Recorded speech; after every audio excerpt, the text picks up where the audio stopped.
Hey guys, how's it going? This is Christian with CNI Services back here for another video. Special guest about a year later. What up, no? Brian Fullerton with Brian's Lawn Maintenance. How you been? Doing well. Staying busy? Oh, dude, never a dull moment. And traveling the country, apparently. We're in Chicago, Illinois, hanging out with you. Yeah. And we just did a couple videos on my channel, which was super exciting. Your 2020 lawn care setup. Snow. 2020 snow setup. And then like a business mindset video from this young stud, which was awesome. And the podcast, don't forget about that. Yeah, we did an hour-long podcast. We've been working today. It's been a work day. Aiden will put all those links below as they become available. Cool. Yeah, so we're just gonna do a quick video on. I get so many questions on Instagram and on YouTube, but mainly Instagram DMs about how do you start your first business? How did you start? How did you market? How did you get your first clients? And like, what did you use? Like, what's the right equipment for your setup that's low cost? Usually like under $1,000 or under $2,000. So, sure.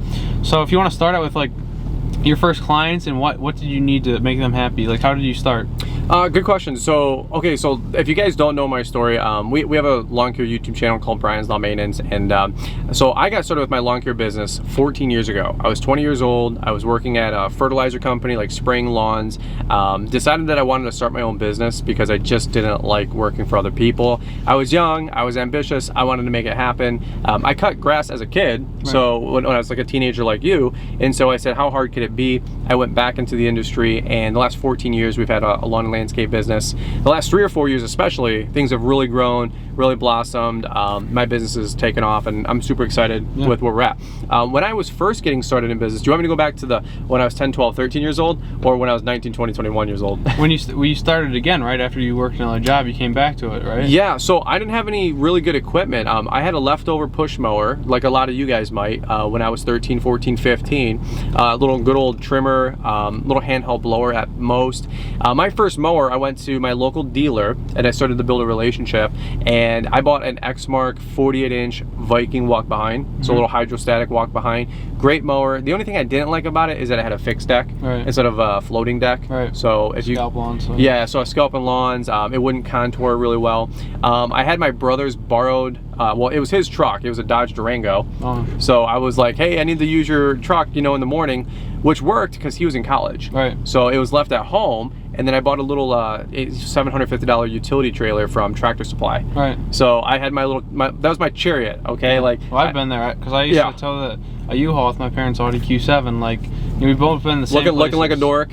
Yeah. Nothing matched. No, there was no color scheme. It was Brian's Lawn Care. It wasn't Brian's Lawn Maintenance. I don't even think I had like a DBA. I was just literally 20, getting started. We didn't have all the resources we have like we do today on YouTube and Instagram and all that other stuff. So how I got my first couple customers were, honestly, they were my first customers back when I was cutting lawns as a kid. Right. So when I was 13, 14, 15, I was cutting grass. I went to work at Little Caesars. Do you guys have those here? Yeah, we have them around here. Okay, so like $5 pizzas. I was a little crew member making like $6 an hour. I was like eating my little pizzas and stuff. And what happened? You ran a restaurant, right? Well, I did. I became a shift manager, then a co-manager, and then a store manager. So at 18, 19 years old, I was making like 35, 40 grand a year. You could have stayed there.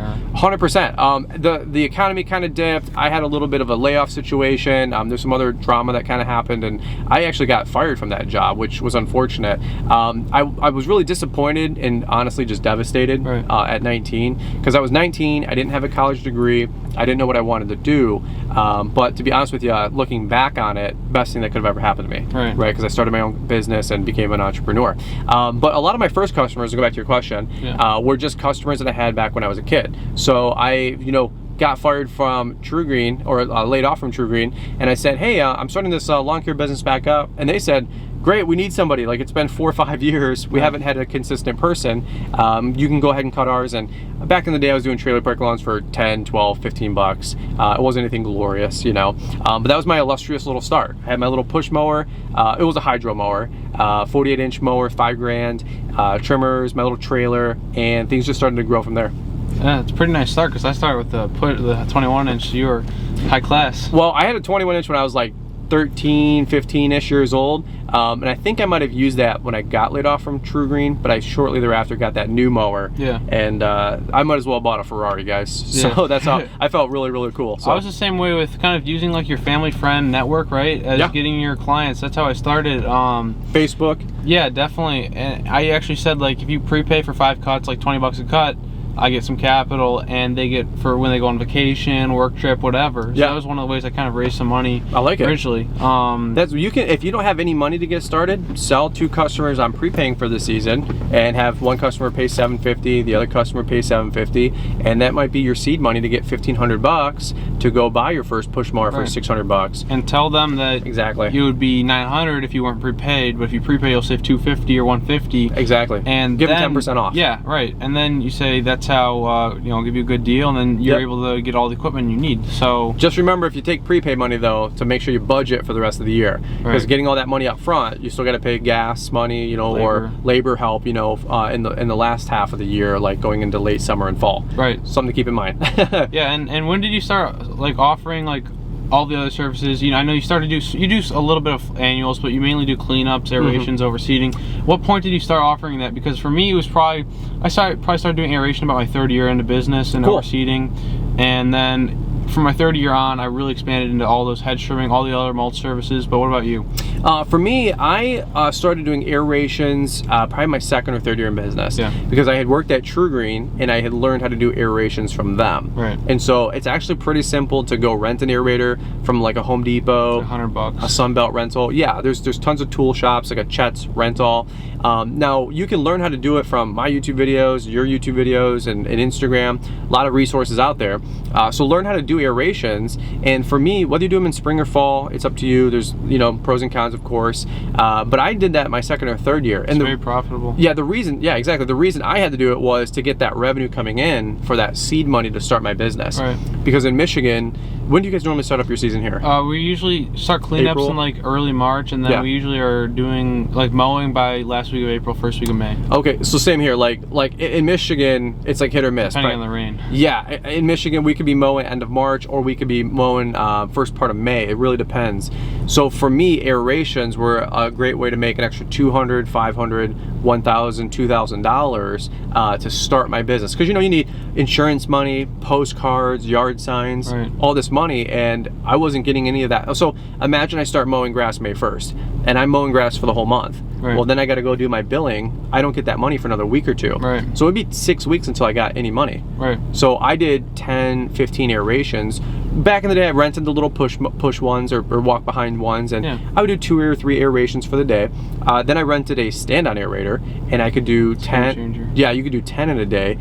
Rent it for $200 and get 6 customers at $100 each, and you're doing $600 in aerations, and make $300-400 in the day. Then I learned how to do overseeding, the mulch, the overseeding, the snow plowing. I've been doing that for about 4 years now, but I didn't really do any of that my first 10 years in business. But definitely going back, I think you even put a video on YouTube, like you missed out on like 250K of services. So yeah, this is like, if you guys can, it seems like most of us we've done mowing for a year or 2, and then we got into it. Yeah. But that's where you'll eventually learn, in your situation, likely that mowing is like a foot in the door for all the services. Totally. It's not like consistent money, and you're going to create a lot of happy clients if you do good service, but you're going to create, those clients are going to share your name, and they're going to hire you for all the other stuff. And that's how a lot of our clients are full service, which means they do everything with us, even weeding, weekly, we do annuals, all that, which are our most profitable clients, but also the ones who refer us the most, that they're happy. So yeah, 100%. That's how, you know, in fact, I start some days now with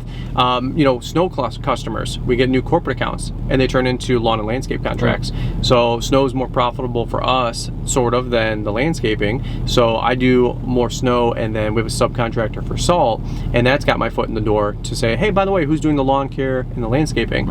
And of course, we want the lawn maintenance, but like you said, lawn maintenance might be $1,000, $2,000 a year for lawn care, depending on the client. But the landscaping could be 5, 7, 10, 20 grand. So like I have an HOA we manage, it's a 20 grand a year account. The mowing is maybe 6 grand, but it's the other 10 to 14 grand of landscaping. That's where it adds up. So so for me, just to be totally honest with you, I was afraid, I was nervous, I was anxious, I didn't know how to do it. I was more afraid of messing up. Cutting down trimming a bush, and didn't know what I was doing. You can start at your own house, is a good place to start at, right? Parents' house, friends and family. You might hack a couple things up. Maybe something doesn't bloom back the next year. We've all been there, okay? But you got to learn, and so don't let fear stop you from learning. And then once you learn these skill sets, like you said, you can start writing your own paycheck. Oh yeah. So hopefully this helps you guys out. But yeah, that's it for the video. We just want to, I get a lot of questions from people on Instagram, especially in the DMs, how to start the business, what equipment's needed, and what about other services to offer, and what to charge. So I can't really go into what to charge because that's in what's your own area. Yeah. And around our places, you know, it's just so variable based on the lawn. So sure, talk to your local mentors about that.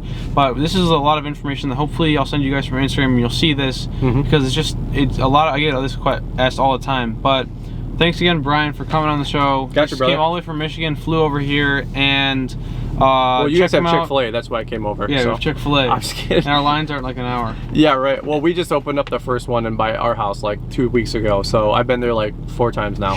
So you know what I'm saying? But yeah. So he's got a YouTube channel. Check him out, Brian's Lawn Maintenance. Also a podcast we filmed. Fullerton Unfiltered on all streaming services, including like Spotify, Apple Music. He was on there and he just dropped bombs for about 55 minutes. So what about podcast 75 and podcast like number 3, I think? Yeah, podcast number 3, it was a teenager takeover. So we told your story, and then I think episode 75-ish we just dropped, and that is like your updated story. It's about 7 or 8 months later now. Yeah. So thanks for having me, brother. Yeah, and hopefully we'll see you again the next year, maybe before the GIE even. But definitely we'll meet up again there. But thanks for coming. All right, guys, go get them. We'll see ya. All right, see you.